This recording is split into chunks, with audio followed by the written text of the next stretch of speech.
And this will be recorded for ourselves. If you want to see it, you can go to YouTube to see it there. So I'm just also going to start the recording on it and record.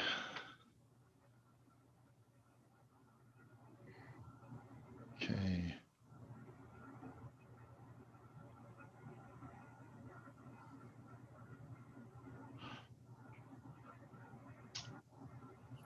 All right, we are going to get started in 1 more minute, 2 more minutes. You have a chance to go get some water, or if you need something else, we are going to get started right away. And very excited about today's presentation. So, like I said, we're just going to wait another moment here.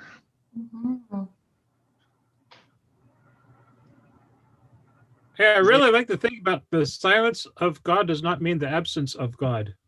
Yeah, I was noticing that earlier. That is wonderful. I got to use that. Oh, that's great. Where'd you hear that, Chris? Oh, it's on the, it's someone's, if you look on the screen, you'll see that it's... Oh, there it is. It's on somebody's window, or whatever you call it. That's great. Oh, lovely. Lovely. That's a very comforting thought for me. Absolutely. Mm-hmm. So, yeah, we're just about getting ready to get started. Hi, Mariana. Welcome. Thank you for joining us. And it's always this thing of, do I reinforce behavior of people showing up late, or do I just go with it?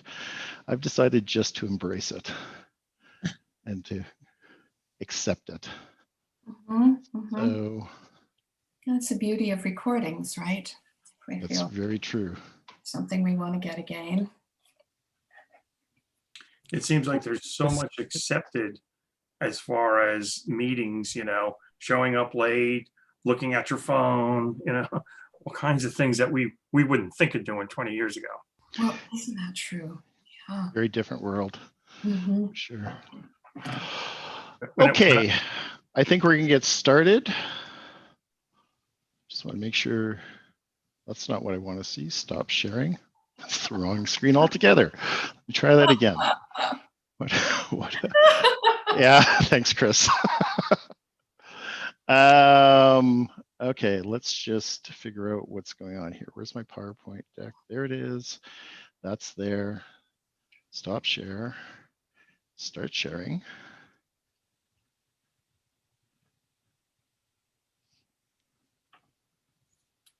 Yay, I love it when technology works. Welcome to Widen Your Gaze Fridays.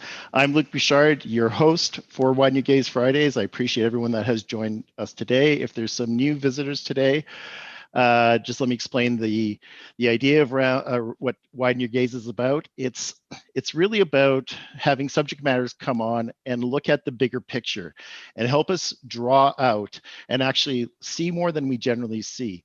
So when I have guest speakers come on, it's really about how do we empower, how do we show them the bigger picture. And with that today, we have Bobby that's going to be joining us, and she's doing this. I'm really looking forward to the talk about the co-relationship between empowerment and forgiveness. Bobby is an author. She's a fairly new author, about a year ago. I'm sure she's going to be talking about some of that. And without further ado, welcome, Bobby, and thank you very much for being here today. Oh, thank you very much, Luke.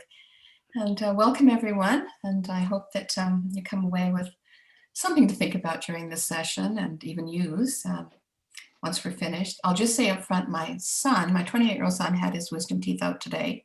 He's fine, and he's just got back from the dental surgeon.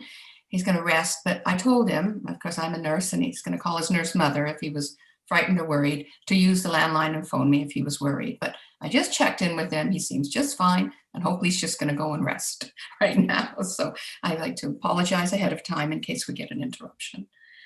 So this is a very interesting topic. When Luke invited me to speak about the relationship between forgiveness and the co-relationship between forgiveness and empowerment, it had me thinking about a lot of things.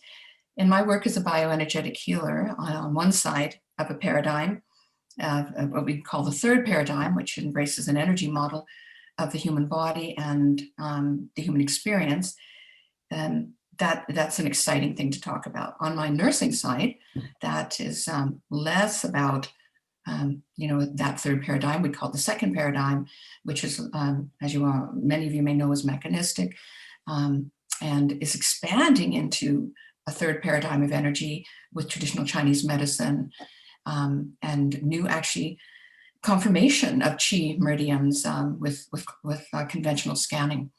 So we're growing more and more into a third paradigm that will embrace more and more as we move along, which is to be expected. We couldn't move from one paradigm to another without advancing technologies, and about the science growing, and of course spirit and mind growing and becoming more aware with that. So in order to address this from a bioenergetic perspective, which is what my specialty is to understand, well, what is bioenergetics? And does anyone have any thoughts about, if I said to you, you have bioenergetic connections in your experience of life? Anyone got anything they'd want to offer the group? And really nothing, would be way off at all. This is So just unmute and turn on your video camera if you care to do that. But yeah, so. Well, I think that, Bobby, I think that we're surrounded by energy. So that's what I consider it to be. Correct. Yeah, that's what that paradigm embraces, is that idea that we are inseparable from the energetic fields around us. We don't live in a lead box. So there are waves and energy moving around us, through us, in us, through the planet, out through the other side of the planet. And we are in that wave of energy, whatever directions it's moving.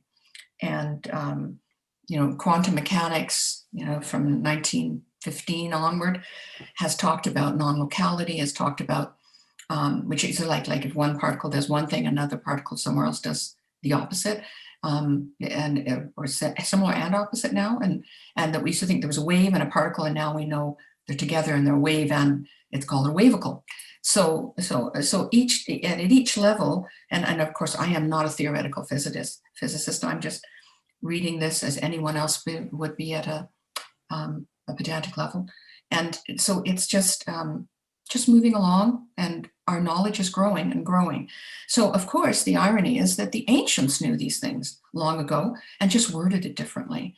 So we understand that yoga has had these premises in their teachings, the yogis.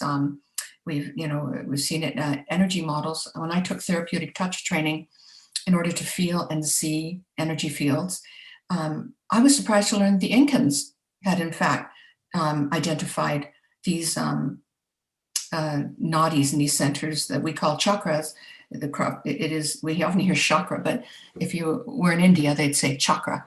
And these chakras are through our body, and they call them nadis, and then the Chinese would call them meridians, qi meridians, and they talk about globes and orbs outside the body that energize the body from outside the body, and they measure these.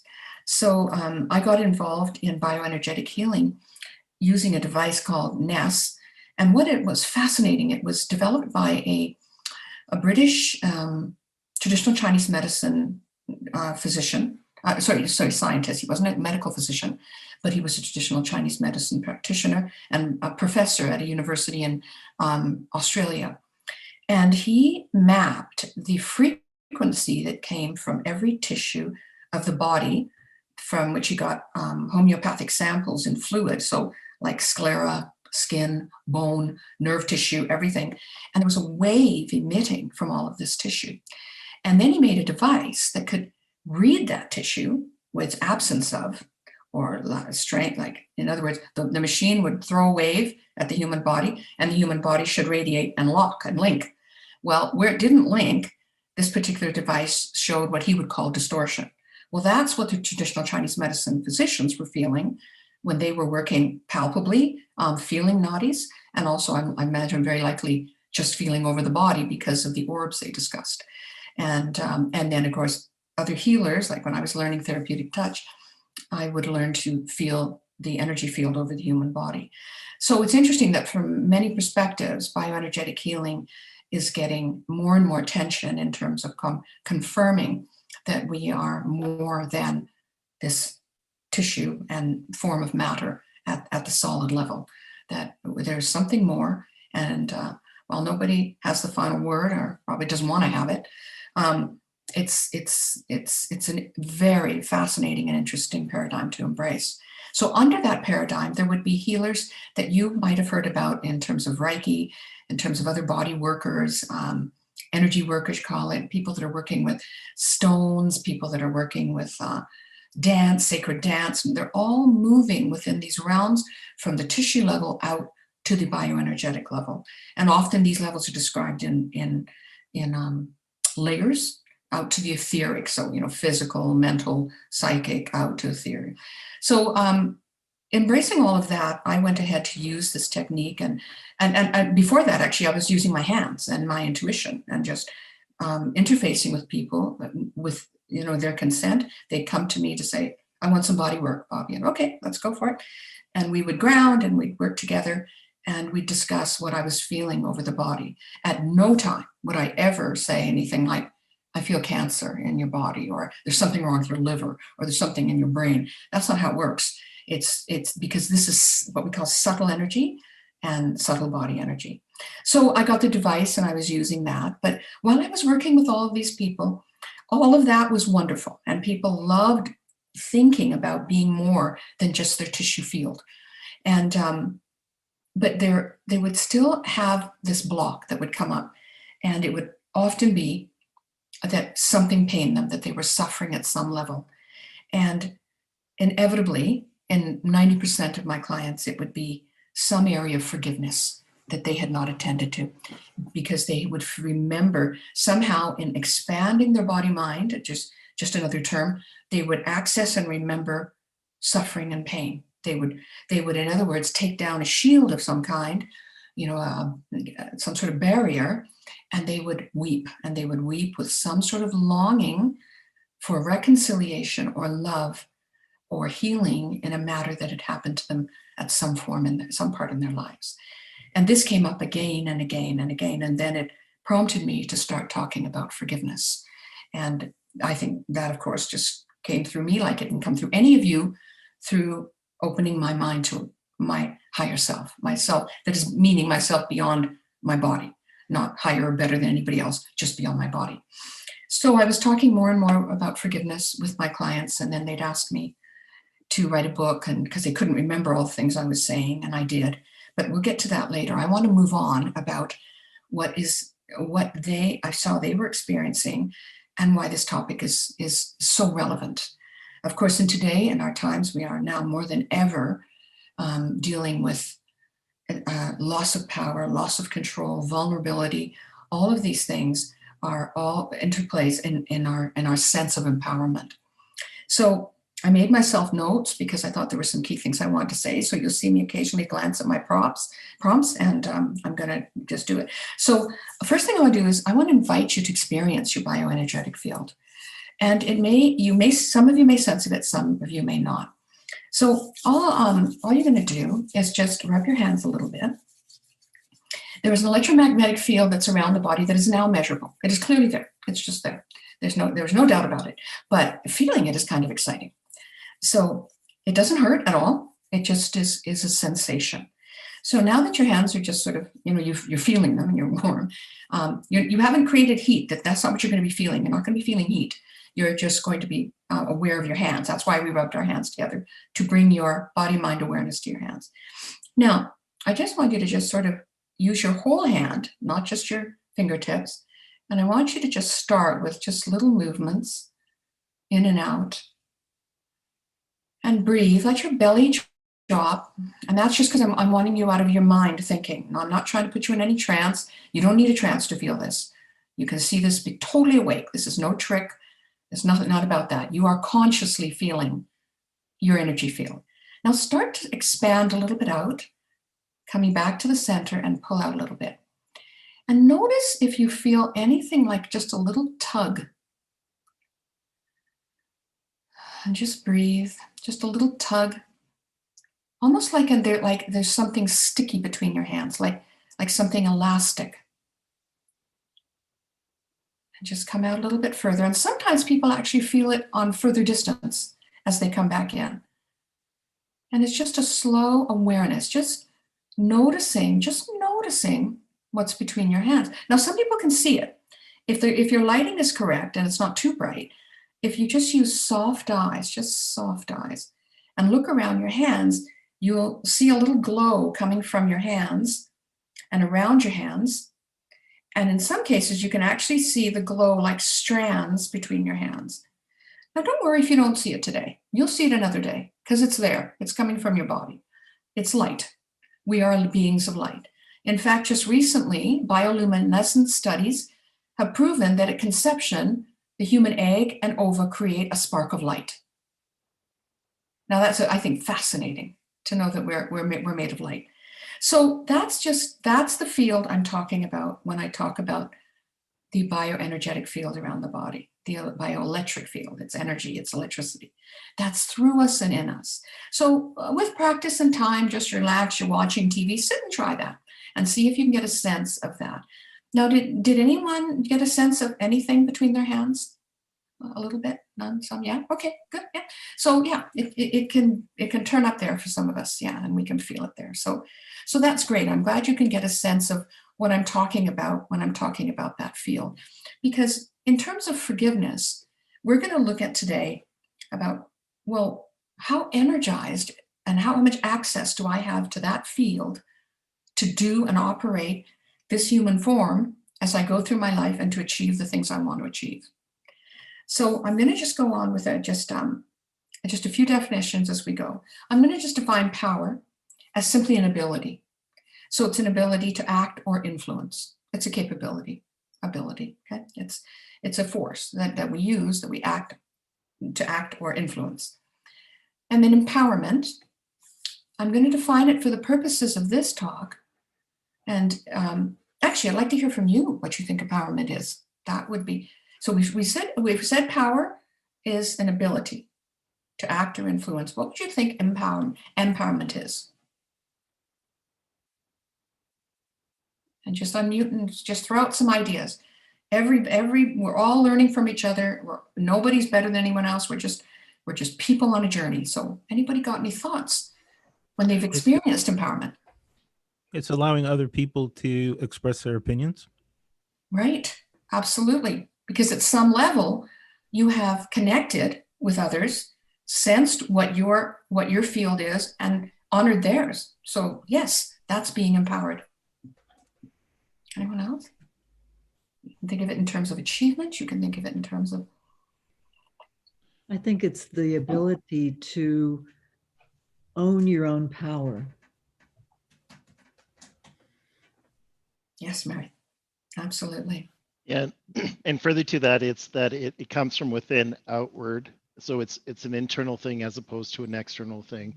That my validation acceptance is something that I find, my center I find from within as opposed to the circumstances around me that are going to control. I can't control that, but I have control over my thoughts and my actions. So a lot of people I see disempowerment as in being out of control. They're kind of synonymous, not out of control like a car driving without brakes and the steering wheel out of control, but just where you're upset and just disempowered. So if we had to think of power versus empowerment, which one do you think requires more energy? Empowerment. Okay, empowerment. We have a vote for empowerment. Anyone? Yeah, Actually, I don't know. Will said he agrees, and I say, and I interrupt him by saying, I don't actually, I'm not sure. So, yeah, I think empowerment requires more energy because you have to actively participate. You have to actively do something. Where power is something that's more granted, or that you have at your disposal, that's been given to you. Okay. I don't know if I have the right definition or not, but that's how I see it.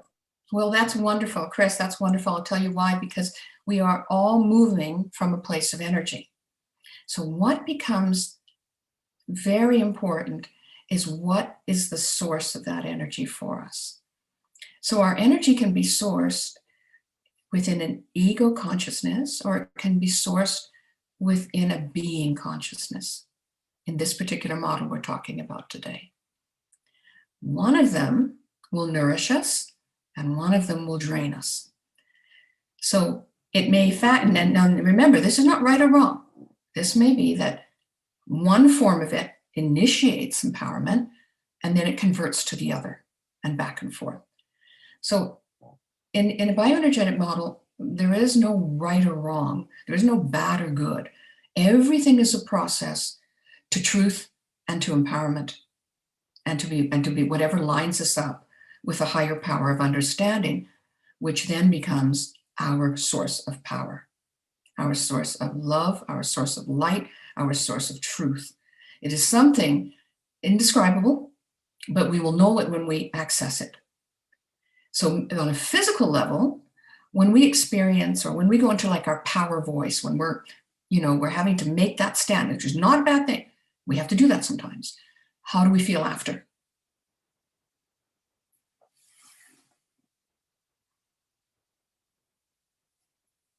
When we use power. Well, I suppose we feel spent or de-energized. Yeah, a bit, right? Yeah, a bit. I mean, we've well been justified, but we feel something from the physical level out of us, right? And we come a little, versus empowerment, which generally energizes us. There's a truth to it. There's you could say almost peace, but we might still be very active in that energy. But there isn't a sense of, I've got to get on, get on top of this. It's a different experience. So the reason empowerment is different is because it embraces vulnerability. So an ancient saying says we want the warrior that has empowerment versus the warrior that is powerful. Why? Because the warrior that has vulnerability and power balanced, or always dynamically interacting in his or her being, is going to have truth and is going to know what to do. The powerful warrior, disengaged from their vulnerability, is not going to be empowered and could make very lopsided decisions, or in fact become exhausted and stuck or ill. So I think there's a lot of truth to that, because we have to walk with both in order to have that balance of spirit and the balance of energy, and to be energized within that form of energy. Certainly we have muscular energy, and we have ATP, and we have physical energy. That's really not what we're talking about.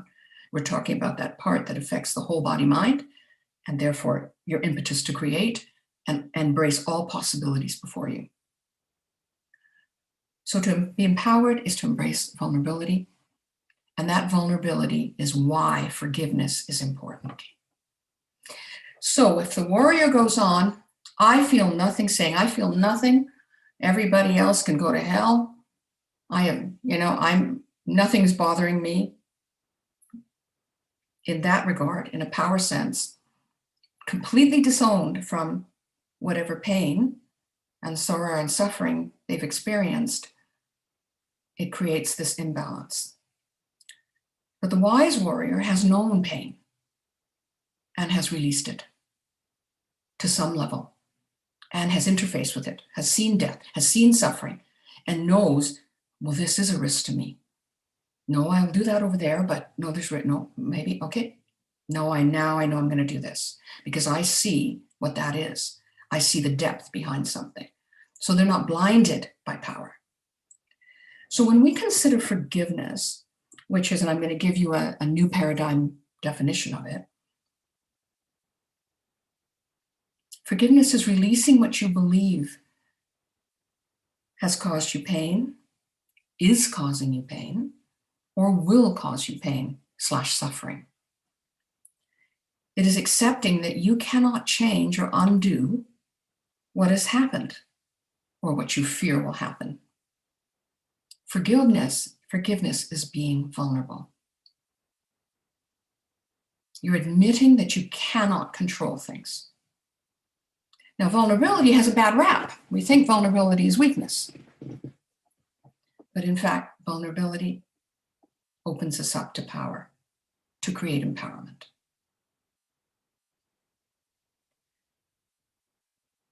Does that at any level have a vibe for anybody? Just nod yes or no. Does it seem to make any sense? Yeah. Okay. All right. So I find generally it does. We're not often taught it that way, but it does. And so for my clients who had managed their pain and their suffering, be it in a relationship or in situations with other people, job losses, things beyond their control, they were all beyond their control, meaning they happened and they're done. They thought they had managed these things and that they were just going along in their life and things were good. These were like, my clients had discretionary funds. So they've achieved well in their lives. They had all the objects, the homes, the cars, everything, did the traveling, and yet something still pained them. There was suffering or something going on that just couldn't bring them to ease and to peace. And they had a sense that something was missing. And I thought of that as a lack of wholeness, which in my work, I call holiness. Holiness is just the word, wholeness. Holiness is all of us. And we are whole. We just kind of forget. And we do things that sort of support us forgetting. So this lack of wholeness manifests often as depression, a sense of stuckness, illnesses that nobody can seem to diagnose, things that just drag us down, lethargy, and then compulsions.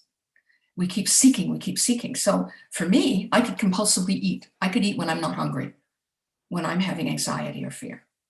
Somebody else may use alcohol, someone else may gamble, someone else may use sex, someone else may use shopping. Whatever it is this is seeking. We're seeking to alleviate that pain, that inner pain. And our egos, our ego consciousness will tell us, well, if only that person didn't do that, if only they'd say sorry, or if only, if only, and you go on and on, which just creates more stuckness because you cannot change what has happened. But your ego will convince you that if only. So in the meantime, while the if only isn't happening, I'm just going to go and numb that pain with, for me, eating or someone else, something else. And we do unconscious behaviors to press that down.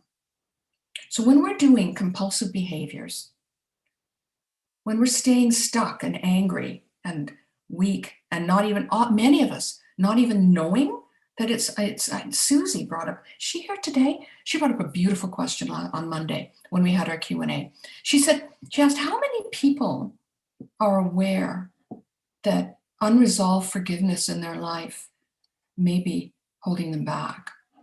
And I told her, I think 95% of people. I would even go as high as 99. Because we have compartmentalized and just shut away and disowned our pain back there, because understandably and with all respect for all of us, me, you, everybody, we do it because it helped us to move on and to cope. But it is no longer helpful when we get to the point where we are stuck, lethargic, and unhappy, and our relationships are crashing, we're isolated, and we're just angry all the time. We're irritated. All of these are symptomatic of that. And so the 12 steps programs at their very heart are forgiveness programs. I don't know if many people know that, but they are. They are about admitting that something's screwed up, that first step. And I put that in my book, like these are great tools to do forgiveness walks with and to give forgiveness process with. In the first step, and I'm not going to go through all 12, I'm just going to summarize. But the first step is admitting, holy crap, my life is unmanageable because of. And in that because of, well, an alcoholic would put alcohol. Well, I would put because of ABC back here in my life, in the past, which I'm still attached to. And then you go through, and you can do it for each thing that is weighing you down. The next steps are involved in like taking stock. What was my part in it? Or what do I do as my behaviors that could have contributed? If I take a good inventory and look at that. And then B, the next section, how can I fix it? Okay, and I got to share it with somebody because what I don't reveal, I can't heal. And so with a safe person, a sponsor, or someone you trust, you can reveal the pain and then you move on. So there's just an example of how one way to walk through it. So forgiveness is actually a form of time travel. And I'm going to say that in all truth. You have to travel in time to forgive. And why would you think that's so? How would you travel in time to forgive? I mean, it's fun to think about. And please don't worry about getting it wrong. There is no wrong. And I'll give you a hint. It's about remembering that we can't change anything. So how do we I was going to say it's traveling out of the past and into the present and future. Nice. Because you're living in the past if you're not forgiving. Nice. Well done, Will. Exactly. That's it. So you have to take yourself out of the past and out of the future. So in the past, we have guilt, shame, self-loathing for things we think we've done before or others have done to us, and all those things we're feeling. And then in the future, we're fearing, we're worrying. So you, in essence, have to time travel. And where do you think the crux or the crucible of forgiveness is? Is it in the past, present, or future?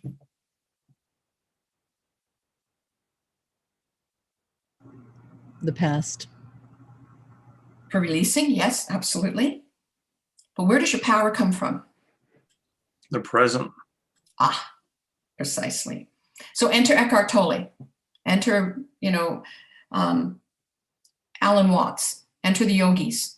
Everybody, all of them, for millennia, have pointed to the power of the present moment. Who would have thought it figured into forgiveness? It does.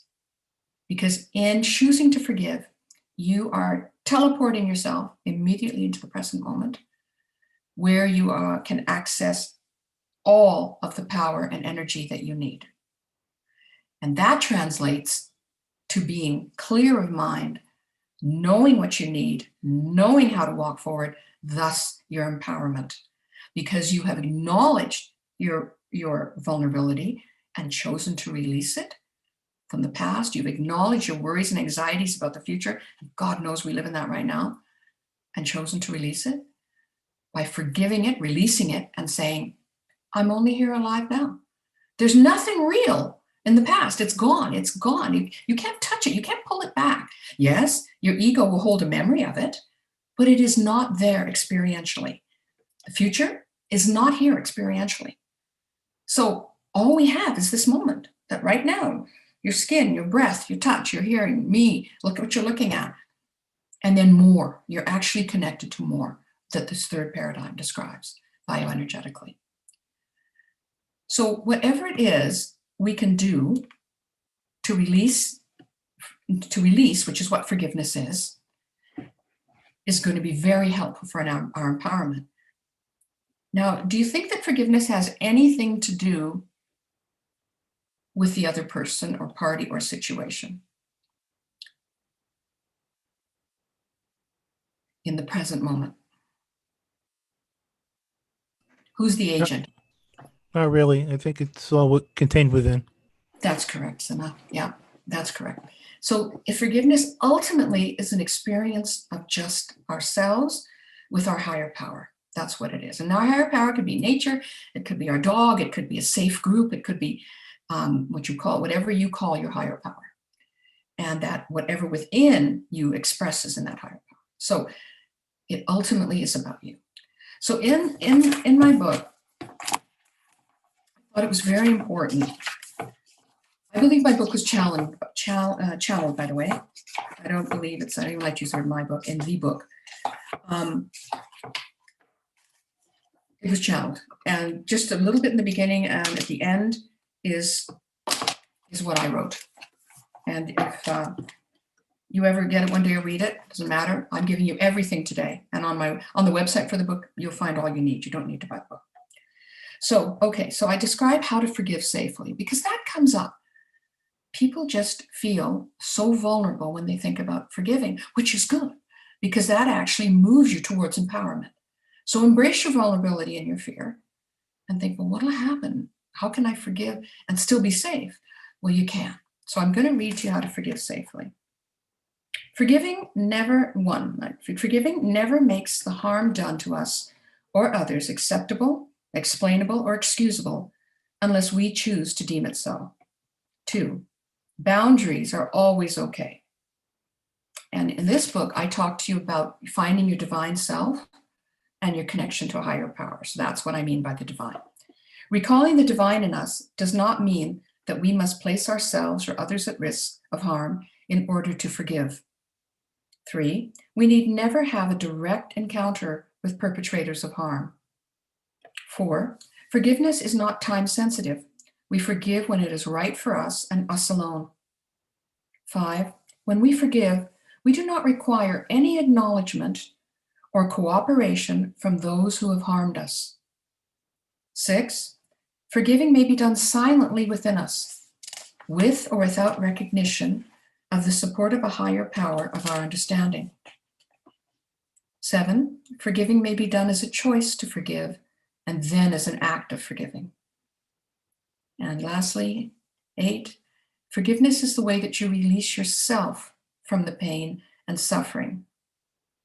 From pain and suffering. Forgiveness frees you, brings you to your wholeness, and permits you to experience peace. So you can forgive in a safe manner if you choose to do that. And not choosing is okay too. If you don't want to forgive and you want to stay with what you're feeling and your experience, it's all good. It's all divine right order. You are going to move through your life and do what you need to do as your process. Nobody can judge you about that because nobody's you. Nobody knows what you're feeling. Nobody knows what your pain was. But if you can expand your awareness to the idea that accessing your forgiveness is accessing your vulnerability, which will bring you to your empowerment and bring you to the present moment as a new source of energy for you, of love, energy, spirit, you may be able to see your life and take your life in a completely different direction if you feel ready to do that. So I wanted to look at an exercise here with you about the cost of lack of forgiveness to us bioenergetically.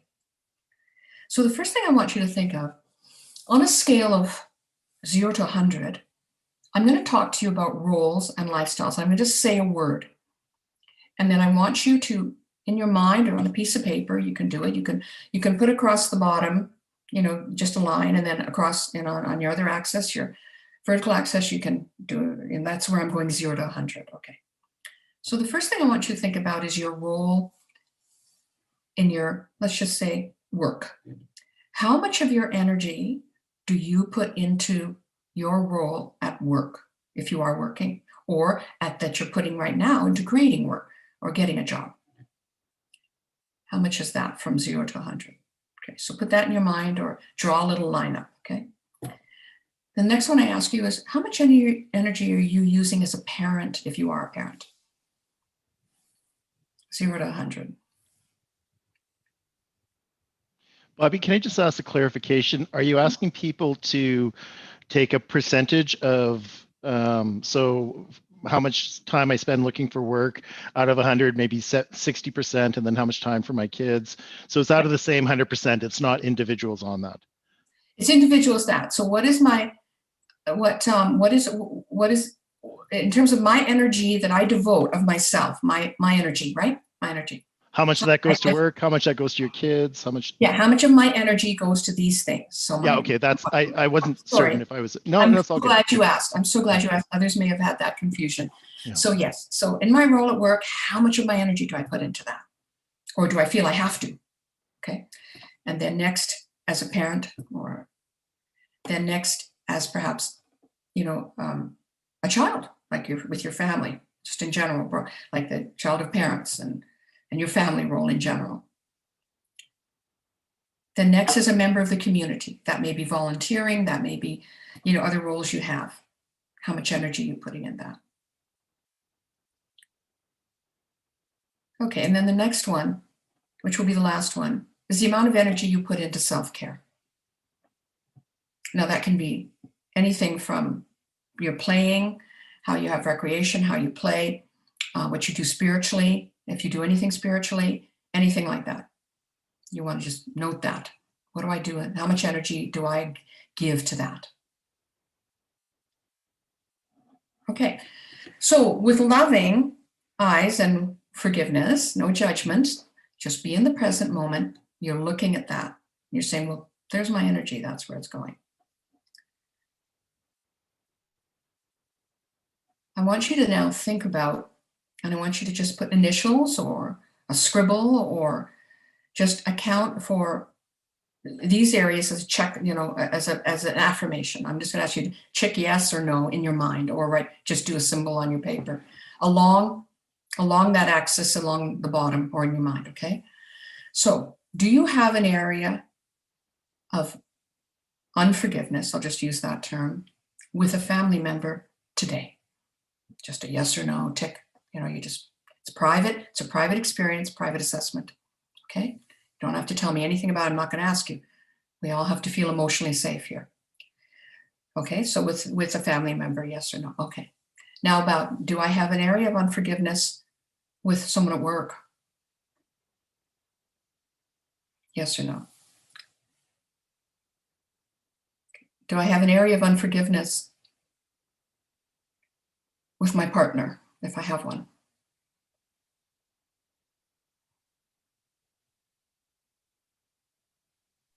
Or what about an area of unforgiveness for not having a partner? Yes. Yeah. Well, then that would be, I'm going to come to us. And Okay. we'll do it right now because you brought it up. You should put it on the end. But do I have an area, and this is always could be plural too, area or areas of unforgiveness for myself?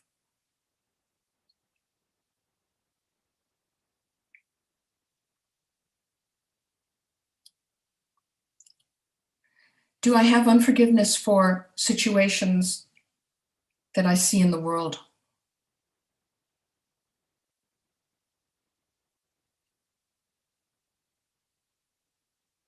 Where that would look like I'm pointing and condemning this person and they're doing that wrong, or someone's that, or someone's bad, someone's this, like that kind of thing. Do I have unforgiveness for higher powers that have failed me? I feel have failed me.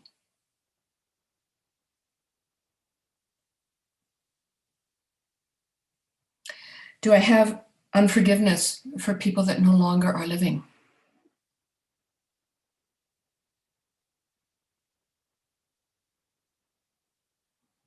Okay, so I think we can stop there. Other things might come up for you, and on your own time, you can add to that, things I may not have addressed, but it could be even things just like you'll come up with whatever it is.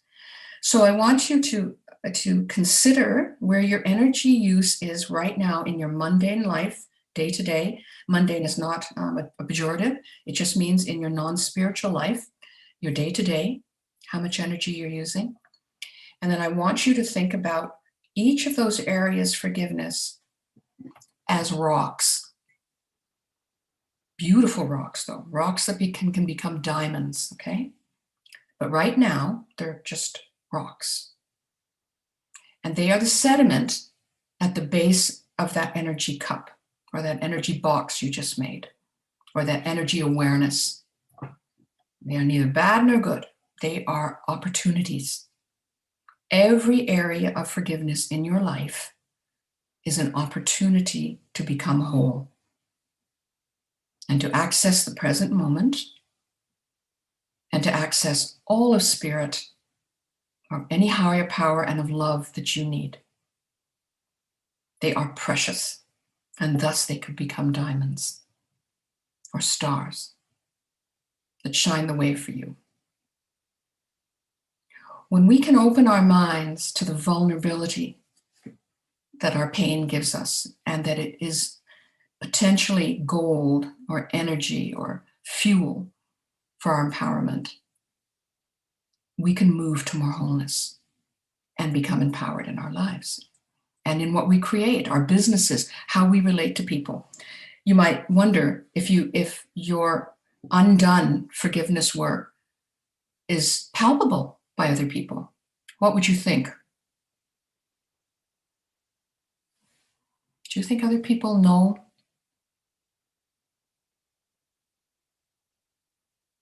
or sense how much pain we're in? They do. Why? Because they're in the same boat. And so that's why it makes it safe for us to do our work when we forgive safely.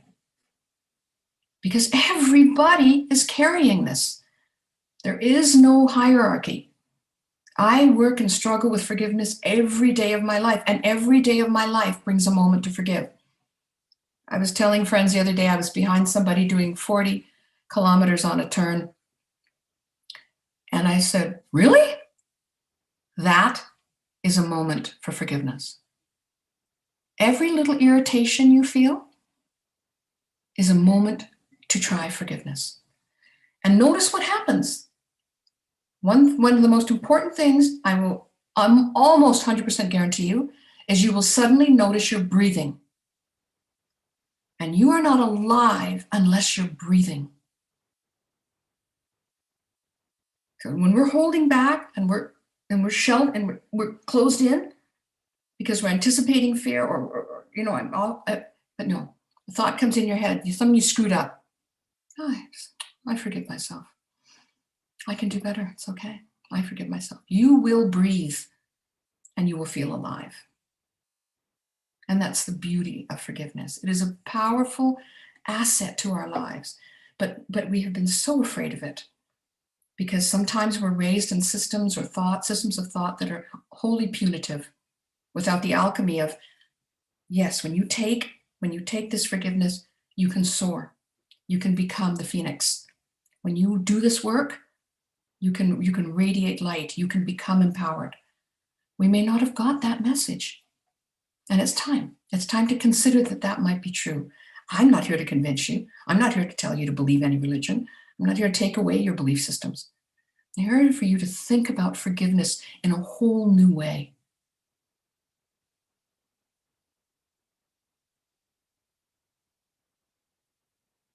Now, there are many ways that we're forgiving. There are many different ways to do it. We can forgive from the state of being our body and our thoughts. And we can forgive by saying, I choose to forgive. I forgive you. But at some level, the ego will say, but I'll never forget. How many of you have heard forgive, but don't forget? Yeah. And that seems on an ego level like a great idea because it means then you'll never hurt me again. The problem with that model is that if you forgive and don't forget, you still hold on to the vestiges of that pain. Now, the logical question is, if I forget, then the person will hurt me again. Well, actually, that isn't the case. When you truly forget and forgive, what'll happen is, sorry, I'll just say not available, goodbye. When you forgive and you collapse time and move into the present moment, everything you need to know about ABC to keep yourself safe will come to you because you're breathing, you're alert, and you're present. So as you walk around with the things that cover you and give you the barriers to that vision, by not forgiving and forgetting, you won't see as clearly. So that's one way to forgive. And it works. You can forgive and hold on to not forgetting. And you might have some shift in your suffering for a little bit, but you may not. It may in fact just still be there, that vestige. Okay, but that's okay. Each process is a process back and forth through the ultimate, which is forgiving and forgetting and becoming present. So how do we forgive and forget? It does require a shift in our belief systems, that we are in fact connected and of a higher power. Now, this goes into that tenuous ground because people want to say, well, I don't want to know that. I just want to do this or I want to do that. It doesn't matter to me. I'm not here to convert you. But until you recognize that you are divine and that every single human being on the earth is divine and made of light, you can't forgive and forget.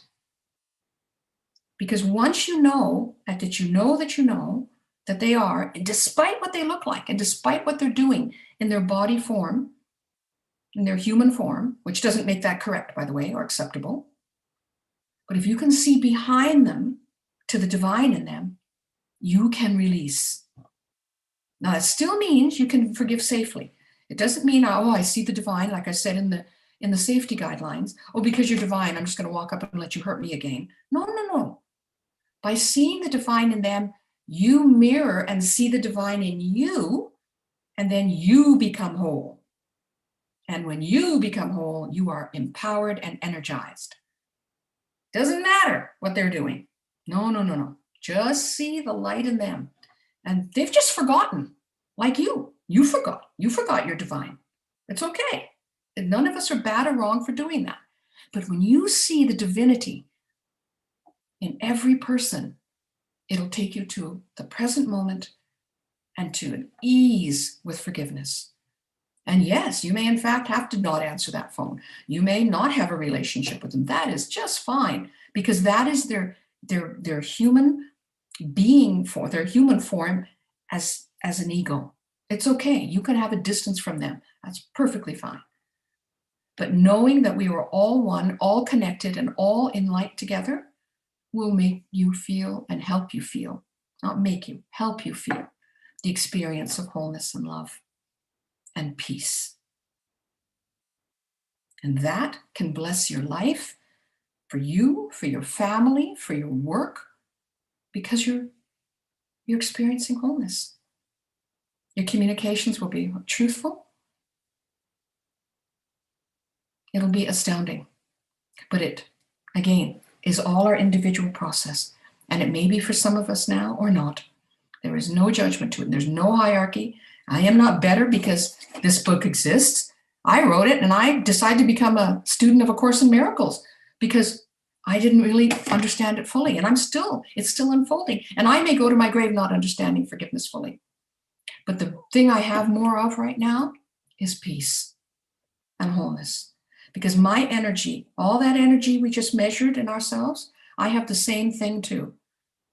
All my energy was being used to block things, to keep them away, to create belief systems, and I'm not doing that anymore. I'm willing to become vulnerable and say, you just did that to me?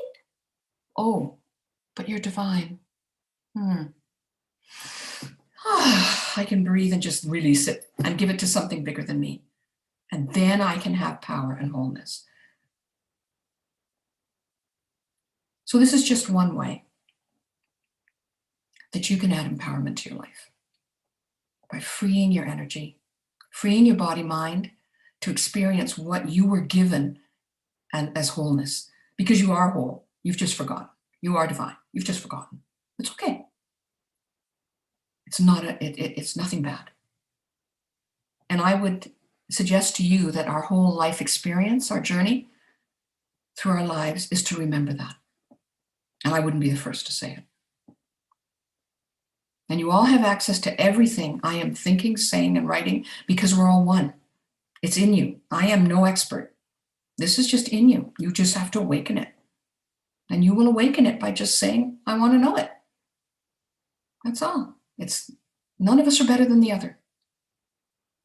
And when you start to live it, know it, and live it, and it grows and grows in you, and your light begins to radiate, it'll radiate everywhere. So that's my 2 bits on forgiveness. And I'm hoping that as we share this light and this idea with other people, that we can grow ourselves.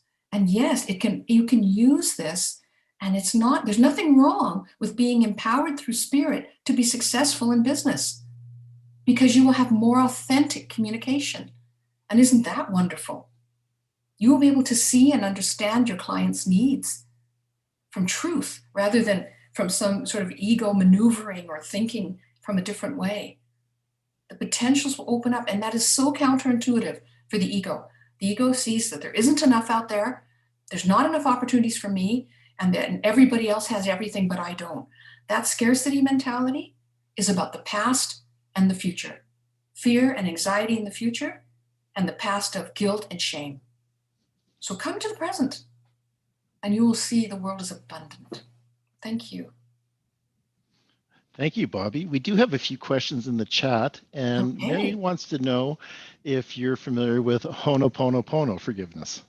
Right. I think it lines up just the same. But please tell us what you know about it. Tell the group. Mary, would you care to share your thoughts on Ho'oponopono? What's its premise? Well, I was eating lunch. that was, Okay, just munch and I talk. turned off well, I know a little bit about it, and it's I'm sorry, please forgive me, thank you, and then I love you. And so it's a simple ritual, and I think it was originated with families in Hawaii. So say those things again, just slowly for us now. One more time. I'm sorry. Please. Please forgive me. Thank you. I love you. Wow. Anybody get any chills with that one? A beautiful tingling in the crown chakra. Mm-hmm. That's a beautiful piece of energy moving through. I did. Yeah, definitely. Yes. Yeah. So that is an awakening. That is consciousness expanding. And we will know things to be true for us through that experience of love and knowing. It'll move you. You will feel it in the bioenergetic field in your body to affirm for you. And sometimes it'll bring forth tears. And the ancients call tears the fluid of consciousness. Isn't that beautiful? Fluid of consciousness. So we need not regret any tears. Yeah, thank you, Bobby. Thank you, Mary.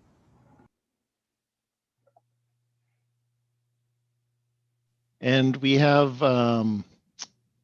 Daisy has a question. Daisy, could you just unmute yourself and ask the question, or we can get, if you'd be willing for that, or there's a question in the chat, Bobby, if you want to take a look at that. Okay, okay, that's a little bit longer. I'll open my chat side.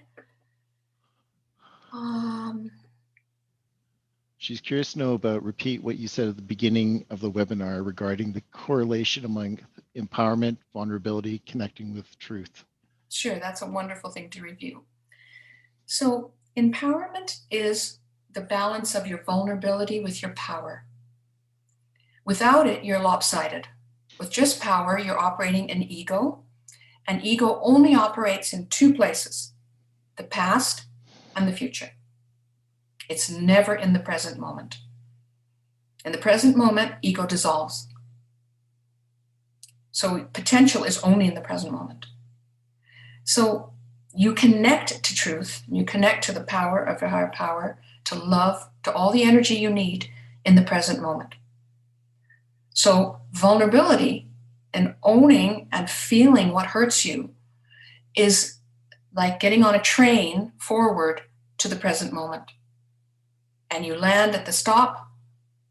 That is the power of everything that you need. When you are willing to be vulnerable and asked to see it differently, to forgive.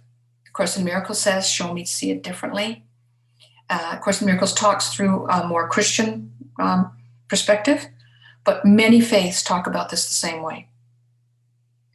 So, but you don't need a religious community to do that. If you do, that's fine.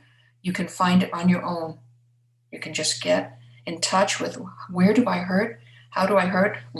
Do an inventory. Look at the areas of unforgiveness in your life. And some of them you may have even forgotten, but they'll come up. When you ask of the higher self, yourself, to remember so that you can bring these forward for healing and to use them in that precious alchemy to love and potential and connection with a higher power, it is beautiful. So in a sort of mysterious way, you got to hope you have a lot of stuff there, because I imagine it's kind of exponential. It'll just blow you into that beautiful, beautiful place of presence and light.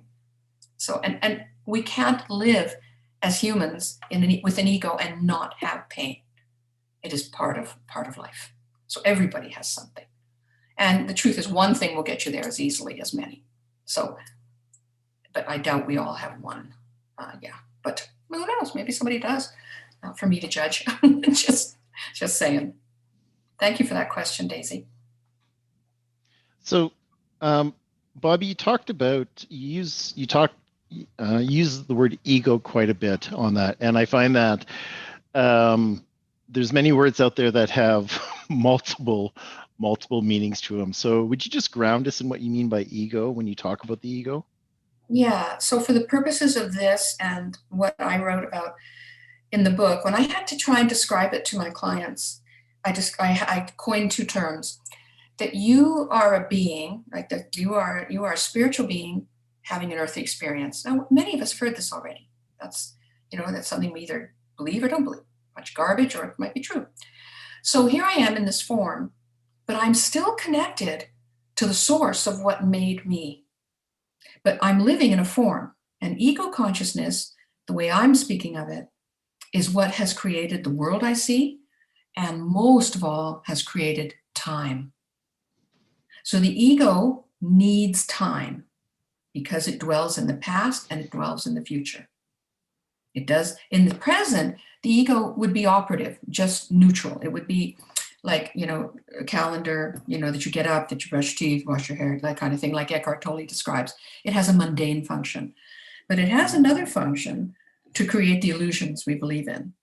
And the illusion can be that I'm always going to be last. There's never going to be enough for me. That scarcity idea, which is on both sides, fear and past, and the self-loathing. So that's what I mean by ego there. For psychologists, the ego is, the executive ego that makes the decisions and that kind of thing, and the ego that shames us. And it looks at it that way too, but doesn't necessarily focus on time. So when I said we time travel, when I talked about that, that's what I was referring to. You can disengage your ego and come to the present moment and collapse time. Yeah. Thank you. Thank you very much. Mm-hmm. So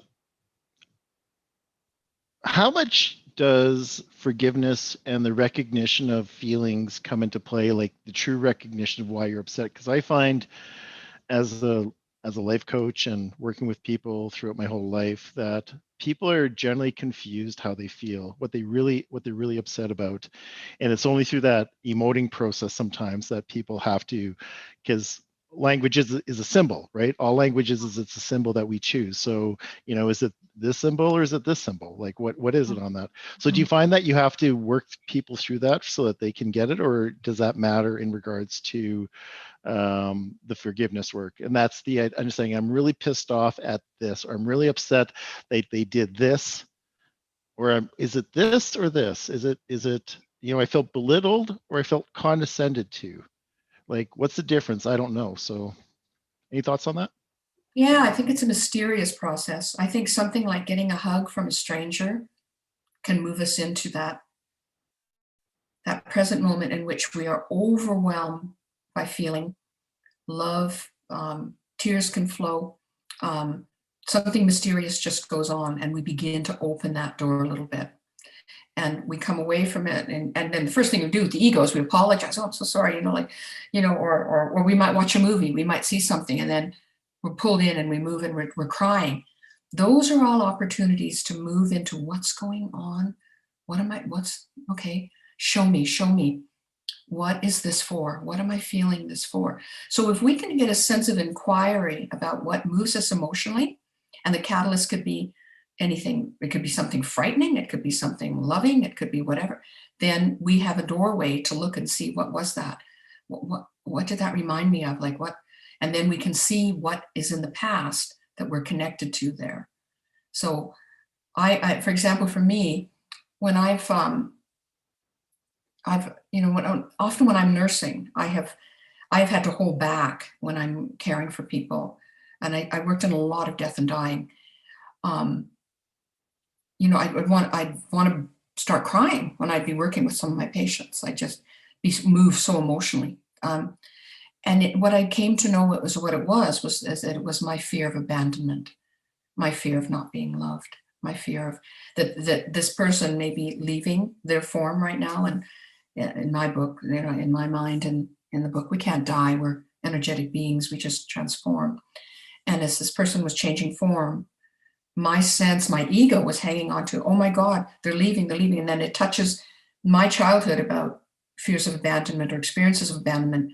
And then I have to go to that and, okay, I'm still believing that. I'm still believing I'm a child abandoned or had this pain or that pain.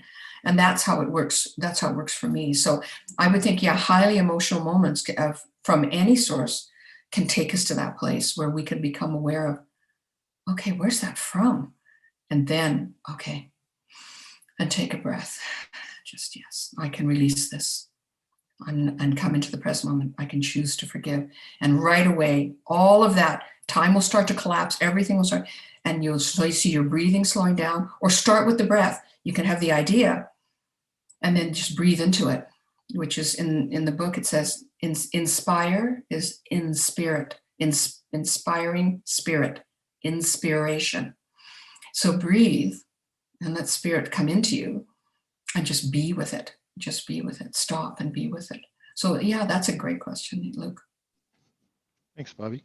Sometimes we know right off the top of our head, of course, people, when I've worked with them, and I say there's, I start feeling energy like around here or something. Is anything coming up for you? And then they'll say, yeah, I was thinking of my sister who I don't talk to anymore. And then it all starts flowing out, which is beautiful. It's like, it's just beautiful because it's opening and cleansing and coming out to the light. Reveal to be healed. Reveal, can't heal what you can't reveal to yourself. And if it's safe, you can reveal it with others. It's safe to do so. But how do I bring that forward? So, yeah. Nice.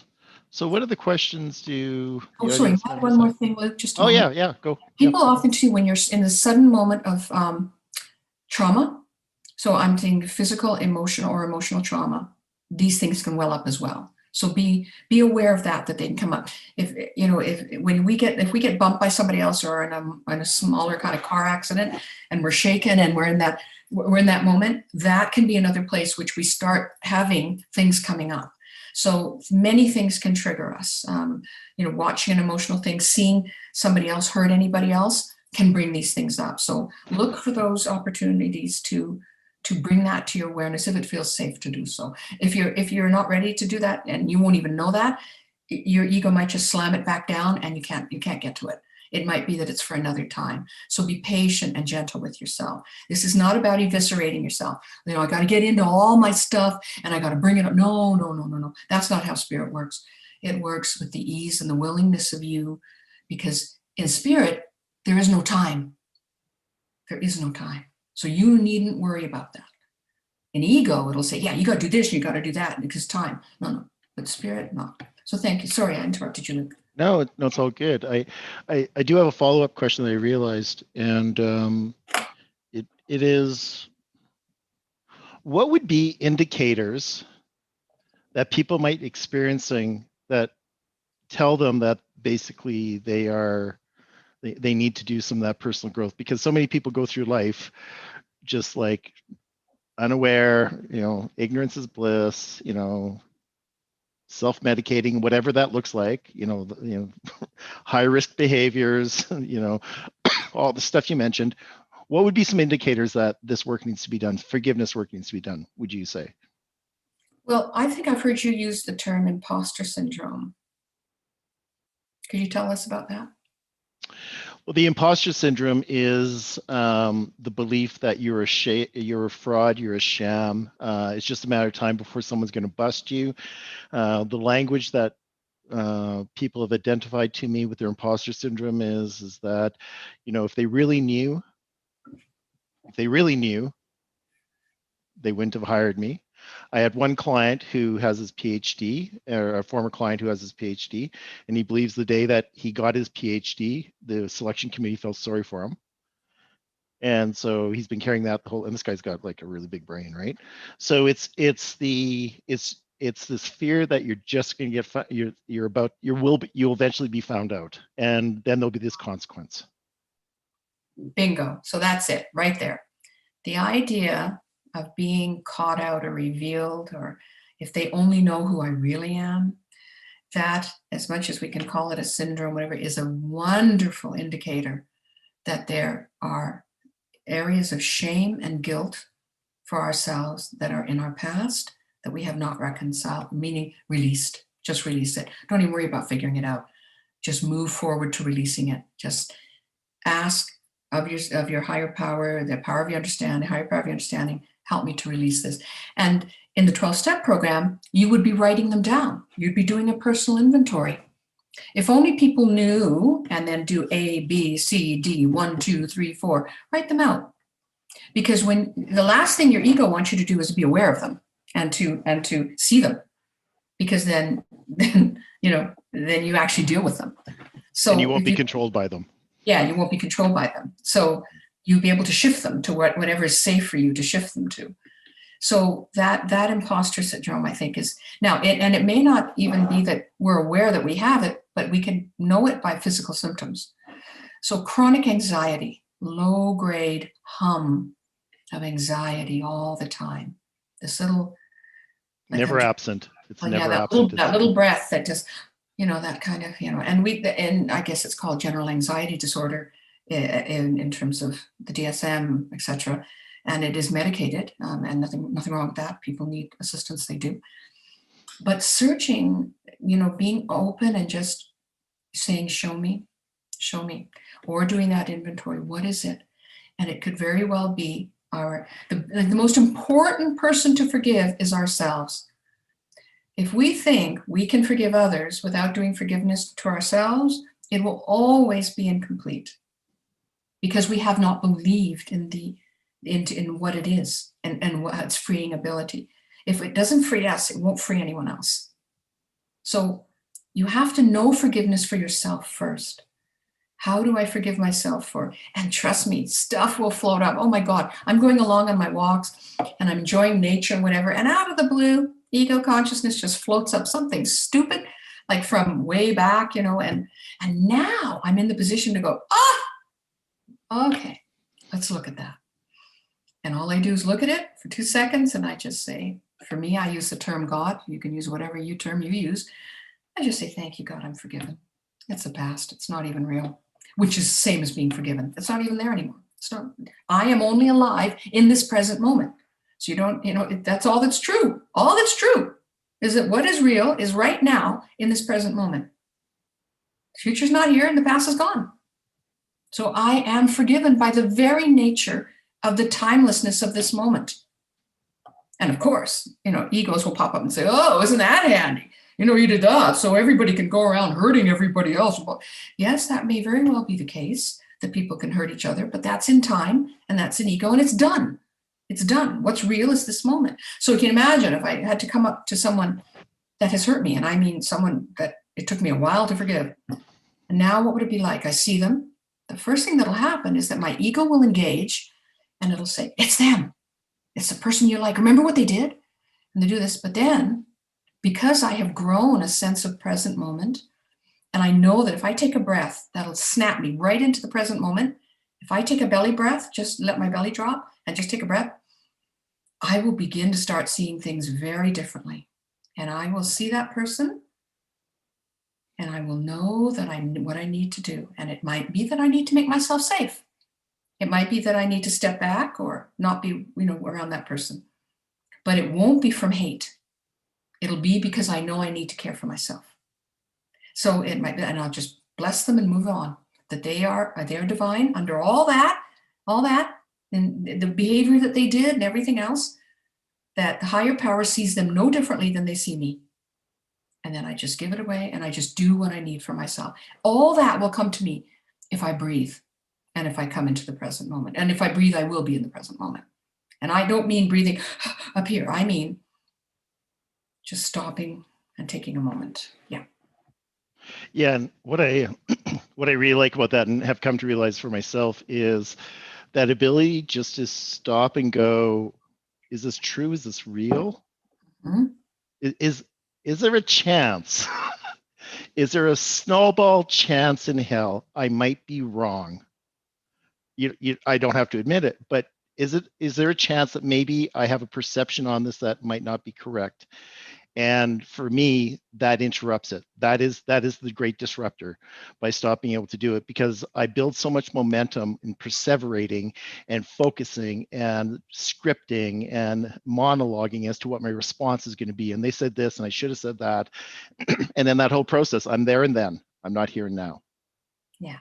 Yeah. So it absolutely will be an ego consciousness will get pulled right out of the moment into the history, into the past, and then that will suddenly become what is real in front of us.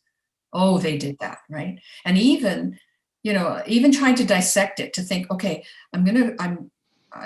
what they did, and then I did this, and it's still the same aspect of the same thing. You're still in the past.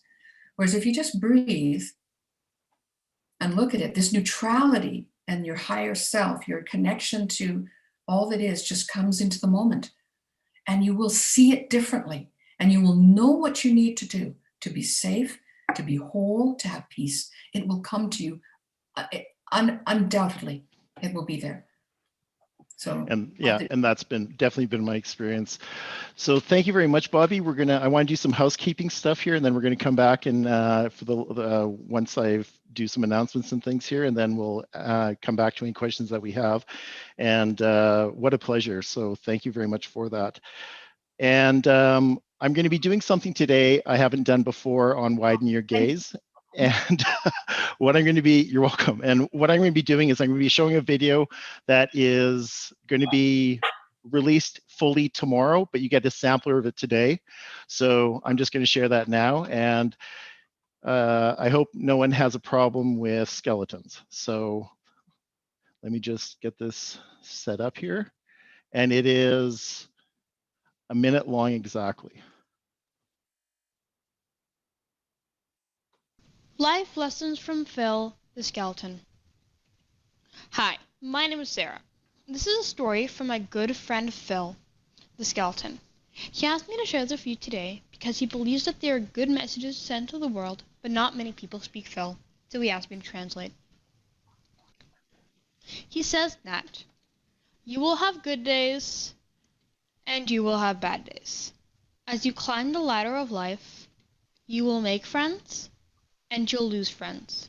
Phil says that you will hit pay dirt and be broke, but travel in first class.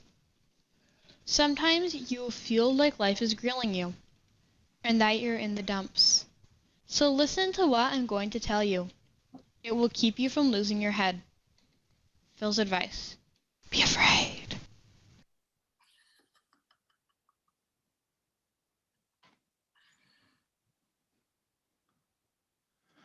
So that's going to be released at 12:12 tomorrow morning, and that was my daughter. And the picture of her when she was much younger, but she's 13 now, and so that was her first acting gig, her first voiceover gig on that whatnot. So it was a lot of fun putting that together. So thank you for indulging me, and that will be released. That's the LinkedIn version. That's on LinkedIn. Well, this part of it, and tomorrow we'll go the rest of it. And yeah. So I want to now talk about what I have coming up for other webinars, and let me just set this up so that you can see what's coming down the pike. Nope, I want this.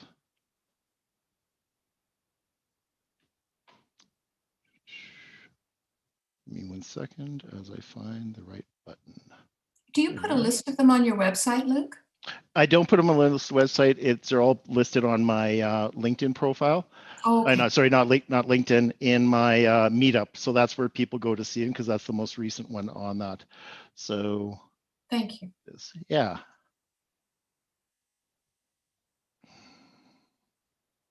There we are. Okay. So this is what I have coming up. So on Mondays, I have a new segment I'm going into. Monday will be my 4th week of it, or my 5th week, so maybe it's not that new, but it is what I call the Here to There show. And it's where I have actually my speakers on Friday will talk on Monday about basically how they move people from point A to point B. And Bobby was with us 4 days ago, which I greatly appreciate. And so if Widen Your Gaze is the bigger picture, the Here to There show is really a deep dive in looking at how people with mastery and expertise move people from point A to point B, hence the Here to There show. So that happens every Monday, except for holidays, at 1 o'clock. Then the next day, on next Tuesday, I have dealing with difficult interview questions. So this is where you get to come and ask me what questions that drive you crazy in an interview, what you dislike, what you don't understand. I have a list of questions that I will go through, such as tell me about yourself.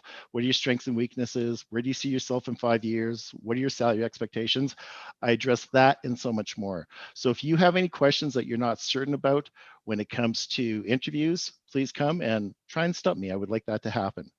So that's going to be, like I said, next Tuesday. Then 2 days later, we have defining your avatar, your ideal client customer.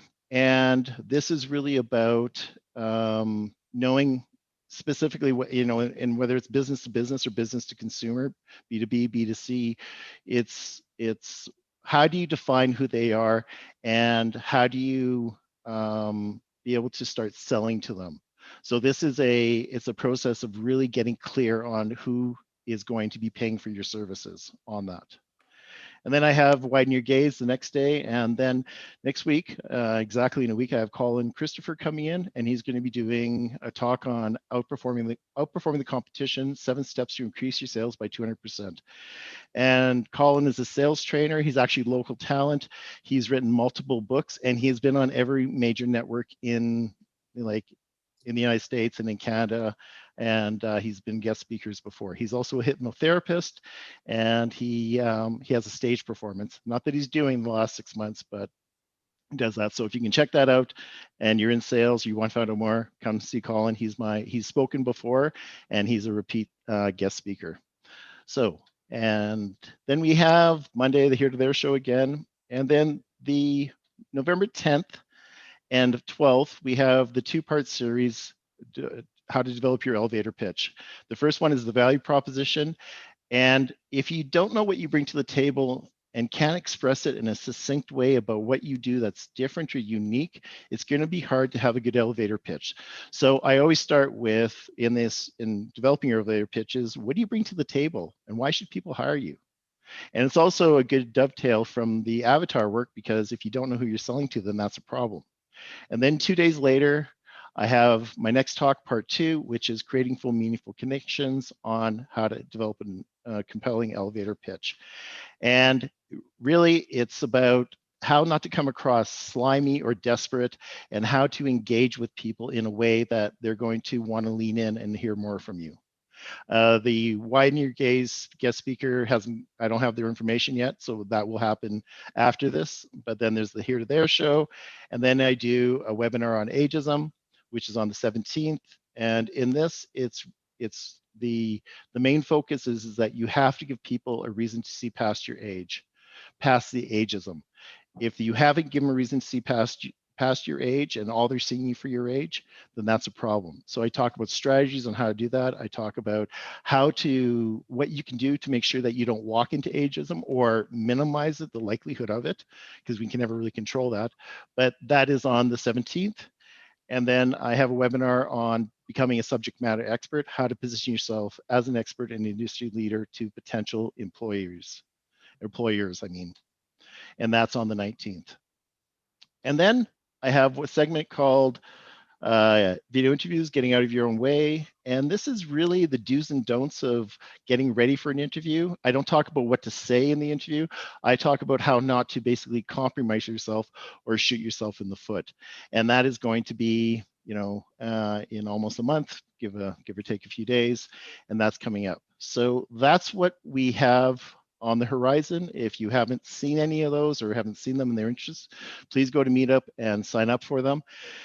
And also, if you know anyone who might have a platform where I could present this information and that they would value this information, then please make the connection and help facilitate that for me. And I do a lot of other speaking engagements besides on this platform. And today marks my 119th 90-minute webinar since March 24th. So it's been a bit of a machine to feed. Thank you, Bobby. So with the last 5 minutes, we're going to now open up the floor to any questions. And what do people have that they want to know still?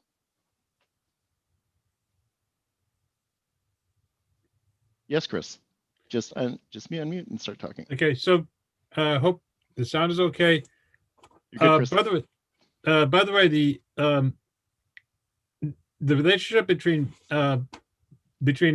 balance and truth happens to show up in Judaism and the Hebrew language as well. So the Hebrew word for truth is emet, and the three Hebrew letters that form emet is the first, middle, and last letters of the alphabet. So it's so it's completely balanced. In contrast, the Hebrew word for lie, I think it's sheker, is not balanced. Wow. That's a pretty Isn't cool that metaphor. interesting? These things can't be accidents. That's wonderful. Balance. Thanks, Chris. Thank you, Chris. I'm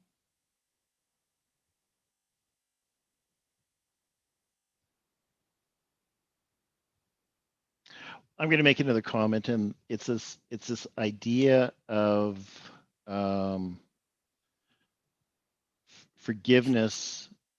Always, for the longest time, seemed to me that somebody always had to take the high road. Somebody had to be the more mature one, and so it was always seen that there was either you got compromised by forgiving someone, or you have to just suck it up, and or you have to be on the receiving end of this. And it was very relieving when I finally looked up a definition on the dictionary about what forgiveness means, and it simply said is you're no longer angry with the other person, and it has nothing to do with the other person. And it was like, well, that's kind of curious, because that's not what I've been taught or what I've seen. Eye for an eye and all this kind of stuff, right? That permeates our culture. And so, yeah, I think there was part of, for me, forgiveness was really having to come to a different understanding of what it actually means, and it has nothing to do with the other person. And it's really a form of self-love when you choose to no longer be angry at someone, because you're not harboring that shit. I had lunch with a friend 2 days ago where I was harboring a lot of stuff, and he had no clue that it was going on. And so he wasn't being hurt. I was being hurt. When I said, hey, this is my issue with him, then it's like, oh yeah, like, yeah, I get why you'd be upset with that. But he was oblivious to it until I actually brought it up. So that saying that being angry with somebody is like drinking poison and expecting the other person to die, I find to be so true. Oh yeah, and think of that eye for an eye thing. If you took that to its logical conclusion, you're dead, right? Because everything you have to, like, so it shows the death, which is, of course, of the ego, of the self, right? Like, it's like, yeah. But again, the death can also become a renewal, and you wake up to the truth that, the eye model is not going to work. No. Right. So, Bobby, I realized that we haven't put in the chat box how to actually find your book and connect with you. Oh, right. Yeah. That's right. That small detail about the follow-up. Yeah. Well, so, I mean, the book is called A Course in Forgiveness. Pretty simple to remember. And bring that a bit closer so that everyone can get a good look at it. It's called A Course in Forgiveness. Okay. And the website is acourseinforgiveness.com. So yeah, acourseinforgiveness.com. Wow. You make it hard for people, Bobby. Yeah, sorry. Yeah, but on the website, it's nice because I actually have a format on there about how you can have like a meetup with forgiveness, and how to do meetings that are safe at talking about forgiveness. So if that's anything you even want to do with a spouse, if you want to do with a family member, if you wanted to do, families do it. It can be really powerful. But of course, the premise is that for that, in case that you'd read the book first, and it's only 70 pages. I timed it, how long it took me to read it. It took me an hour and a half. So right. It was intended to be a small book, easy to read book, but it hinges on the premise that you are willing to accept that you are more than your physical form, and that you're connected to a higher power. So if that's not the premise someone would want to embrace, it may not be helpful for them at this time, or might be lost on them. Yeah, and but sometimes people can passively listen to something Now, that doesn't mean you secretly put the book beside somebody you think needs to learn about forgiveness. That never works. Don't do that. No. But I mean, but if other people were listening and it hadn't occurred to them, so incidentally, they thought, geez, maybe that could be true. That's different. That is an honest exchange of information. Yeah.